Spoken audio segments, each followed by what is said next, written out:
Halo teman-teman, sahabat-sahabat dimanapun berada. Kita akan kembali berbincang-bincang tentang pengalaman bagaimana mengalami dan merasakan Sang Maha Kuasa.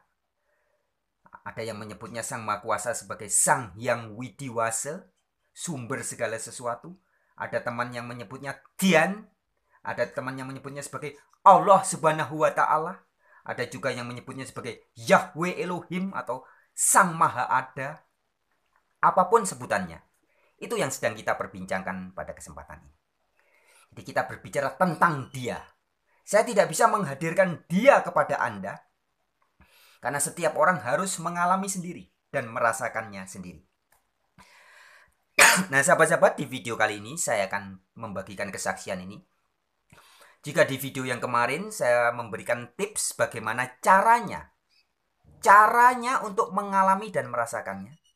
Di video kali ini saya akan memberikan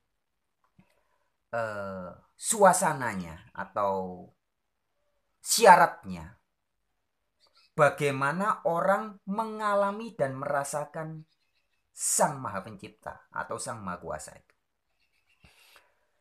Jadi syaratnya adalah mesti dialami sendirian dan tidak bisa diwakilkan. Ya, jadi video ini judulnya adalah merasakan dan mengalami Allah sendirian dan tidak bisa diwakilkan. Bagaimana maksudnya harus sendirian? Ya harus Anda sendiri. Harus saya sendiri. Kalau yang mau merasakan Allah adalah Bapak Presiden Joko Widodo, maka Pak Joko Widodo sendiri yang harus merasakan. Nggak bisa diwakilkan kepada wakil presiden, kepada menteri, nggak bisa. Anda yang ingin merasakan Allah Subhanahu wa Ta'ala, Anda sendiri yang harus mengalami. Nggak bisa diwakilkan kepada saya. Meskipun Anda mau mewakilkan saya, Pak Frans Donald, wartawan Injil, tolong wakili saya merasakan Allah. Pak Frans minta bayaran berapa deh? Saya bayar 1 miliar, saya bayar 2 triliun untuk merasakan Allah. Buat saya. Nggak bisa. Nggak bisa diwakilkan. Ya, saya berikan perumpamaan atau ilustrasi ya, supaya lebih mudah dipahami. Jadi merasakan Allah harus dilakukan secara sendirian pribadi dan tidak bisa diwakilkan. Ilustrasinya demikian. Orang yang mau merasakan rasa manisnya buah apel, maka orang itu sendiri yang harus makan dengan giginya, dirasakan dengan lidahnya, ditelan dengan kerongkongannya sendiri, diserap dengan enzim-enzim dalam perutnya sendiri, dan dirasakan manfaat buah apel itu oleh dirinya sendiri. Nggak bisa diwakilkan. Anda yang ingin merasakan nikmat khasiat buah apel, nggak bisa nyuruh saya yang makan buah apel. Atau nyuruh Pak Pendeta, nyuruh Pak Ustadz, nyuruh murid, nyuruh istri. Karena saya dan istri saya kan sudah sehati sepikir. Ya, karena saya ingin makan buah apel, saya ingin merasakan khasiat buah apel. Oke, istri saya tolong wakili saya ya. Kamu yang makan buah apel, nanti saya yang akan merasakan. Nggak bisa. Itu artinya harus sendirian dan tidak bisa diwakilkan. Atau saya berikan ilustrasi lagi. Jika saya rindu, ada rasa rindu nih dengan anak saya yang ada di Australia. Selama ini mungkin hanya bisa lewat chat, hanya lewat bisa call, tapi rindu tidak bisa dituntaskan. Untuk menuntaskan rasa rindu saya harus ketemu sendiri dengan anak saya dan harus saya peluk dia erat. Saya peluk, maka selesai rindu saya. Beres, terlepaskan, terbebaskan. Saya tidak akan dihantui rasa rindu lagi. Setelah saya peluk anak saya, cukup mungkin meluknya nggak usah lama, sekitar 5 menit, enak sudah, selesai. Dan melepaskan rasa rindu ini nggak bisa diwakilkan. Misalkan saya punya teman namanya Denny di Australia, saya telepon teman saya, "Hello Mr. Denny, tolong wakilin saya karena saya lagi kangen dan rindu dengan anak saya. Tolong kamu yang ketemu anak saya, kamu peluk dia erat selama 5 menit, biar rindu saya terpuaskan." Nggak bisa. Meskipun saya bayar dia berapa miliar, berapa banyak uang pun, saya bayar dengan apapun juga. Nggak bisa si Denny itu mewakili saya, nggak bisa. Nah demikian juga sahabat-sahabatku. Untuk merasakan dan mengalami hadirat Sang Maha Kuasa. Tidak bisa diwakilkan. Artinya nggak bisa rombongan. Ya. Kalau beragama, berritual agama bisa bareng-bareng rame-rame, rombongan.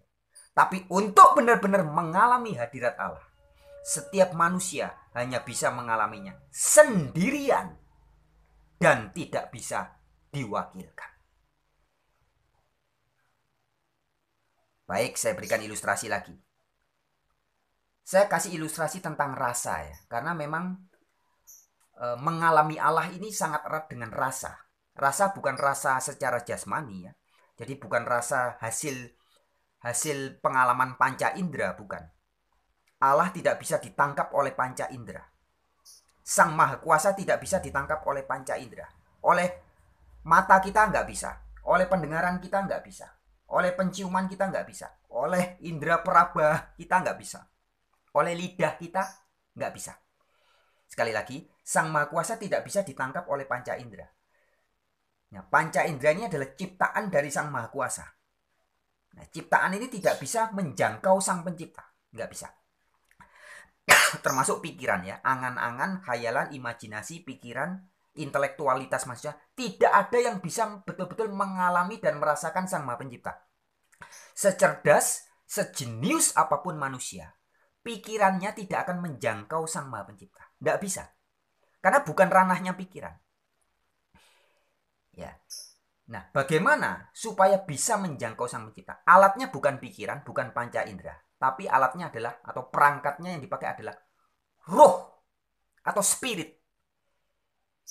Nah, kabar baiknya, kabar gembiranya adalah sebenarnya semua manusia, Anda, siapapun Anda, apapun warna kulit Anda, apapun suku bangsa Anda, apapun agama Anda, kita semua sebenarnya diberi alatnya, perangkatnya, yaitu roh, spirit.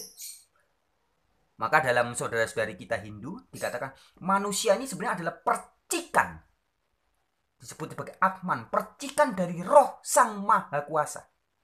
Maka dalam diri kita juga ada kuasa-kuasa kecil, karena kita percikan Sang Maha Kuasa. Kita bukan Maha Kuasa, tapi kita berkuasa juga. Ya. Baik, saya lanjutkan. Intinya adalah untuk mengalami dan merasakan hadirat Sang Maha Kuasa ini harus sendirian dan tidak bisa diwakilkan. Diceritakan bisa, ya hanya menjadi sebatas cerita.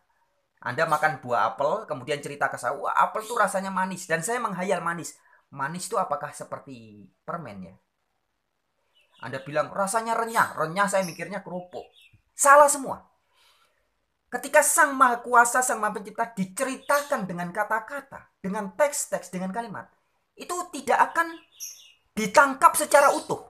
Sama seperti Anda mau menceritakan buah apel aja lah, enggak usah aja. Buah apel tuh materinya ada, wujudnya ada. Coba Anda ceritakan rasanya apel ke saya. Bisa enggak saya memahami betul-betul rasa buah apel dengan cerita Anda yang panjang, lebar, tetek, bengek? Enggak bisa. Untuk memahami rasa buah apel, saya sendiri yang harus merasakan. Nah, dari itu materi, apel ada materi. Nah, kita berbicara tentang dimensi roh yang tidak bermateri, immaterial. Nah, jadi hanya roh kita lah yang bisa merasakan hadirat Sang Maha itu. Di dalam Alkitab juga dikatakan Allah atau God is spirit.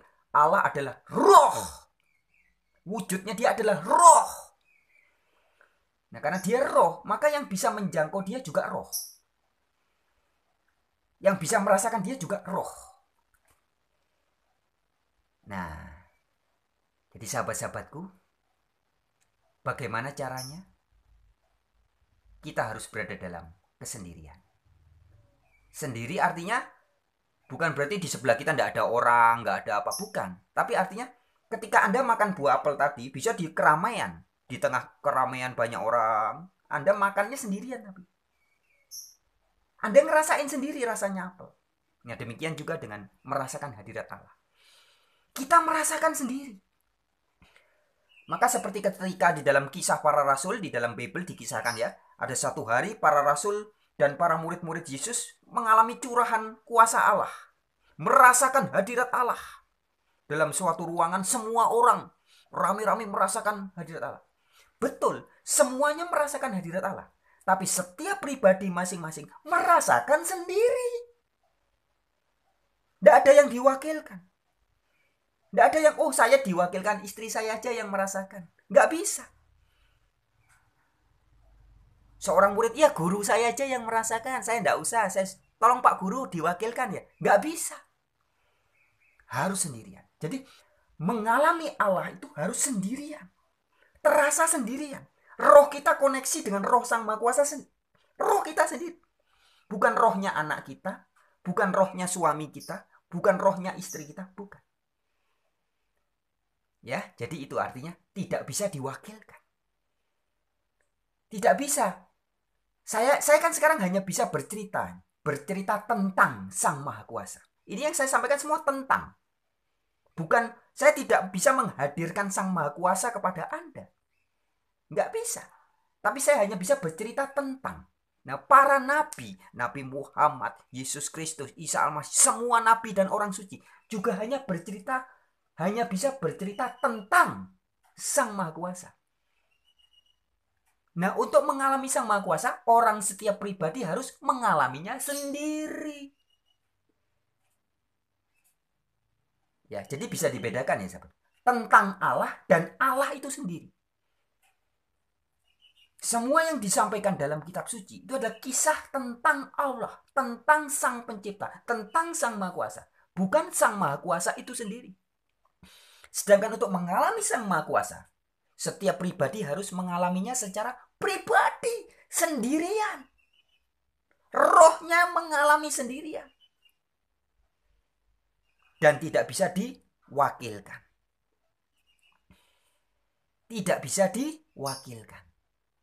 Nah, itu sebabnya rasa selamat, rasa pengampun. Jadi, Sang Maha Penyelamat ketika menyelamatkan kita, setiap pribadi merasa sendiri. Saya merasa diselamatkan, saya sudah diselamatkan, saya sendiri yang ngerasain. Anda yang juga merasa mendapat pengampunan dari Sang Maha Pengampun, Anda sendiri yang akan merasakan. Sang Maha Pengampun begitu baiknya, Anda sendiri akan merasakan. Nah, jadi nggak bisa diwakilkan. Pak Ustadz cerita tentang Allah Maha Pengampun, Allah Maha Pengasih. Kalau hanya cerita tentang katanya, dan Anda tidak mengalami, percuma. Kitab suci yang tebal itu bercerita panjang lebar tentang Sang Maha Kuasa.